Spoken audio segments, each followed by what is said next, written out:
Ben ritrovati con l'informazione di New Sicilia. A Palermo le attività di indagine per individuare la disponibilità economico-imprenditoriale riconducibile ad appartenenti all'organizzazione mafiosa Cosa Nostra e alla criminalità organizzata hanno portato a 2 provvedimenti di sequestro di beni per un valore complessivo di circa 1 milione di euro a carico di Vincenzo Adelfio e Salvatore Andrea Cintura.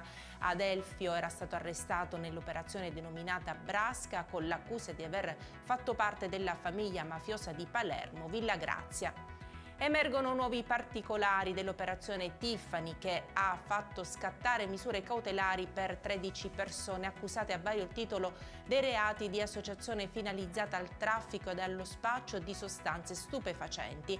L'attività investigativa ha fatto emergere come i principali membri dell'associazione, Bonanno, Manciai e Vittorio, si sarebbero occupati della vendita di partite di cocaina come grossisti, intrattenendo contatti con soggetti appartenenti ad altre organizzazioni criminali.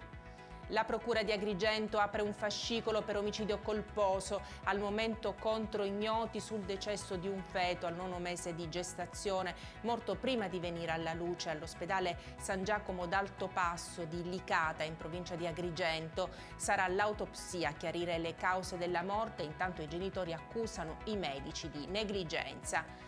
Notte di sbarchi a Lampedusa, sono 121 i migranti arrivati con 3 diverse imbarcazioni soccorse dalla Guardia di Finanza e dalla Capitaneria di Porto. I continui arrivi hanno messo in crisi l'hotspot dell'isola dove ci sono 1600 migranti a fronte di una capienza massima di 350 persone.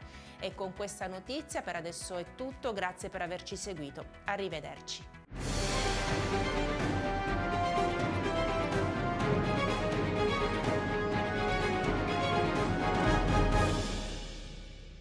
Procar, centro assistenza autorizzato BMW e Mini, adesso anche BMW Motorrad, via George Marshall 7, Mister Bianco, Catania.